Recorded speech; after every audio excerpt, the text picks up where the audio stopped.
जो popular front पर इल्ज़ाम है उसको कहीं ना कहीं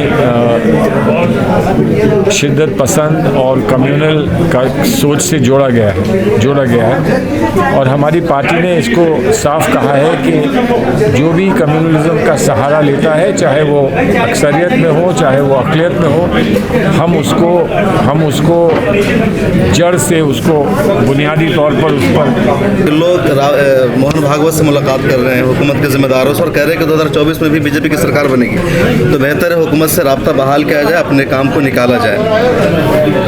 देखिए, हर एक की अपनी समझ होती है, हर एक का अपना नज़रिया होता है और हर एक के अपनी ख्वाहिशात होती हैं। हम मानते हैं कि जो सियासी फैसले हैं वो अगर सही होंगे तो जो हमारी मुहिम है और जो हमारा मकसद है वो और आसानी से बढ़ पाएगा। लेकिन हमारा मकसद और सियासी मकसद पैरेलल में हो सकते हैं, बराबर चल सकते हैं, लेकिन हमारा सियासी मकसद से कोई ताल्लुक़ नहीं है।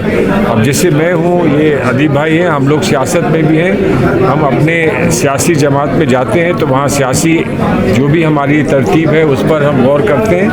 ये एक सामाजिक प्लेटफॉर्म है और ये सामाजिक प्लेटफॉर्म पे हम कोशिश कर रहे हैं कि जहाँ तक हम अपनी बात पहुँचा सकें और जिसको हम अगर बुरे वक्त में कोई है तो उसकी हम मदद कर सकें, चाहे कानूनी तौर पे कर सकें या आप लोगों की मदद से कर सकें, वो हम करेंगे। लेकिन सलमान साहब, एक सवाल ये है कि आज जो प्रोग्राम यहाँ किया गया है, गांधीज़ आइडिया ऑफ इंडिया, क्या आप जो मुल्क की तस्वीर इस वक्त देख रहे हैं, क्या वो तस्वीर आपको लगता है कि गांधी की सोच, गांधी की फिक्र उस पर खरी उतरती नज़र आ रही है? जो अभी हुकूमत है वो कुछ भी पोस्टर्स में डाल दे, लेकिन हम नहीं मानते हैं कि जो मौजूदा हुकूमत है उसका कोई ख़ास ताल्लुक़ महात्मा गांधी से है या महात्मा गांधी के जो ख्यालात थे उससे है।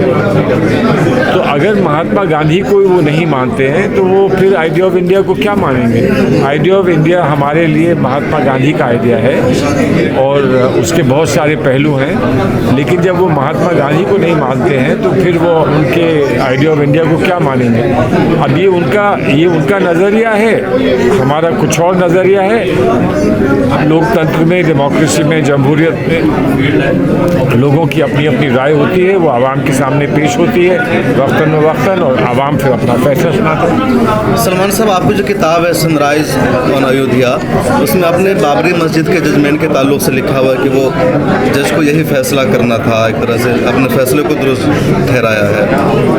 नहीं, एक फैसला हुआ है, अगर उस फैसले में कुछ कमी है, कानूनी कमी है, तो वो कानूनी कमी बतानी चाहिए कि ये कानूनी कमी है उसमें, और उसके अलावा उस पर कानूनी जो भी तवज्जो डाली जा सकती है, उसके अलावा जो भी फैसला है वो कहाँ तक हमारे मुल्क के सामने एक बहुत शदीद सवाल था, उसका कोई रास्ता बताता है कि नहीं बताता है। मेरा मानना है कि एक रास्ता दिखाया गया है और इससे बेहतर रास्ता शायद उस वक्त नहीं मिल सकता था, और उन्होंने यही कोशिश की है कि एक मंदिर बने, एक मस्जिद बने, और मस्जिद वहीं बने जहां मंदिर था उसके करीब में बने और म्यूनिसिपैलिटी के अंदर बने। लेकिन जब दूसरे फरीक ने कोशिश ही नहीं करी कि वो इसको एक्सेप्ट करें और उन्होंने कहा हम कहीं भी जाके बना लेंगे, तो वो 25 किलोमीटर दूर चले गए। तो ये तो 25 किलोमीटर दूर भेजने का फैसला, रिव्यू पिटीशन की दरख्वास्त दायर की थी लेकिन कबूल नहीं की। रिव्यू पिटीशन से ऐसे होते नहीं, जहाँ पर 5 जजेस मिलकर एक राय दें वहाँ पर रिव्यू पिटीशन आसानी से हो जाए, ऐसा कम देखने को मिला है। सलमान साहब, पॉपुलर फ्रंट ऑफ इंडिया पर सरकार ने पाबंदी लगा दिया है, रेडिकलाइजेशन का, टेरर का इल्ज़ाम लगाया है, आपको क्या लगता है इल्ज़ाम सच है, पाबंदी सही है ऑर्गेनाइजेशन पर? देखिए, जो पॉपुलर फ्रंट पर इल्ज़ाम है उसको कहीं ना कहीं शिद्दत पसंद और कम्युनल का सोच से जोड़ा गया है और हमारी पार्टी ने इसको साफ कहा है कि जो भी कम्युनलिज्म का सहारा लेता है, चाहे वो अक्सरियत में हो चाहे वो अक़लियत में हो, हम उसको जड़ से उसको बुनियादी तौर पर उसको हम रिजेक्ट करते हैं। ये हमने कह दिया है। अब इसके अलावा जो सच्चाई है, हकीकत है, जो उसमें फैक्ट्स हैं, उसमें जो भी और बातें हैं, वो तो अब जब तफ्तीश होगी, कोर्ट के सामने मामला आएगा तभी पता चलेगा। पिछले दिनों जो इल्ज़ामात लगाए गए, आपकी सरकार में भी सिमी पर दोबारा पाबंदी लगी, दहशतगर्दी के इल्ज़ाम में गिरफ्तार किया गया, लेकिन सब लोग अब बाइज़्ज़त बरी हो रहे हैं। अदालतों में एजेंसियाँ सबूत नहीं पेश कर रही है। दो चीज़ें अलग अलग हैं। एक चीज़ है बैन लगाना। बैन में तो कोई ट्रायल नहीं होता है, बैन तो सिर्फ बैन लगता है, और किसी पर इल्ज़ाम लगे, खुसूसन इल्ज़ाम लगे, उस पर ट्रायल होता है।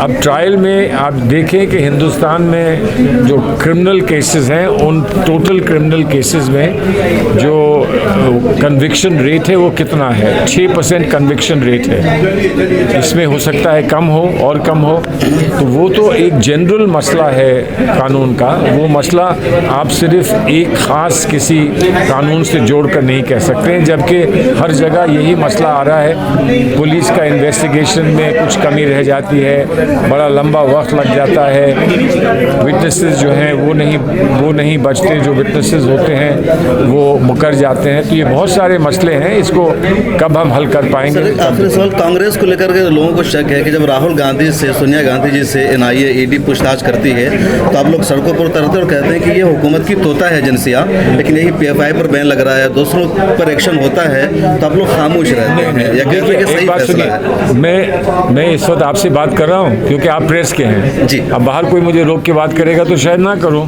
तो कोई लीडर है पार्टी का, इतनी बड़ी पार्टी का लीडर है, उसको पकड़ के ले जा रहे हैं, बैठा रहे हैं, 30-30 घंटे उससे सवाल पूछ रहे हैं। सवाल किसी से गलत नहीं पूछना चाहिए, किसी को तंग नहीं करना चाहिए, किसी पर झूठा इल्ज़ाम नहीं लगाना चाहिए, लेकिन कुछ तो फ़र्क है। अब मैं आपके साथ यहाँ बैठा हूँ, राहुल गांधी से आप अगर अपॉइंटमेंट चाहेंगे तो आपको मीडिया डिपार्टमेंट 2 हफ्ते, 3 हफ्ते, 4 हफ्ते बाद अपॉइंटमेंट देगा, फिर आपकी सर्च होगी, तब आप अंदर जाएंगे। मेरे लिए तो ऐसा नहीं हुआ ना।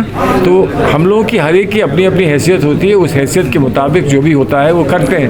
अब मुझे कोई तकलीफ़ पहुँचे और मेरी पार्टी निकल कर मेरे लिए ना आ पाए तो वो तो मेरी बदकिस्मती है, लेकिन हम निकलते हैं अपने पार्टी लीडर के लिए, उसमें वो बात आपको नागवार तो नहीं बोलनी चाहिए। बदकिस्मती है कि उसके लिए आवाज़ नहीं उठी। नहीं, आवाज़ लोग उठाएंगे, उनके लिए आवाज़ उठ रही है। वो बदकिस्मती क्या है? हर एक आदमी के लिए हर एक आदमी आवाज़ नहीं उठाता है ना, लेकिन कहीं ना कहीं आपकी कॉन्स्टिट्यूंसी होती है, वहाँ से आवाज़ उठती है। लेकिन जो भी जब हम कहते हैं कि हम हर किस्म के कम्युनलिज्म के ख़िलाफ़ हैं, तो हम उसके साथ ये भी कहेंगे और ये भी कहते हैं कि हम किसी के साथ जुल्म नहीं चाहते हैं। हम उसकी हमारी सोच और उसकी सोच एक है या नहीं, लेकिन हम जुल्म किसी पर नहीं चाहते हैं। हम नहीं चाहते हैं कि किसी को कानून के दायरे से हटकर उस पर कोई कार्रवाई हो। जो भी हो वो कानून के दायरे में हो। शुक्रिया। मिलत टाइम्स को आपकी ज़रूरत है, हमारी आप माली मदद करें।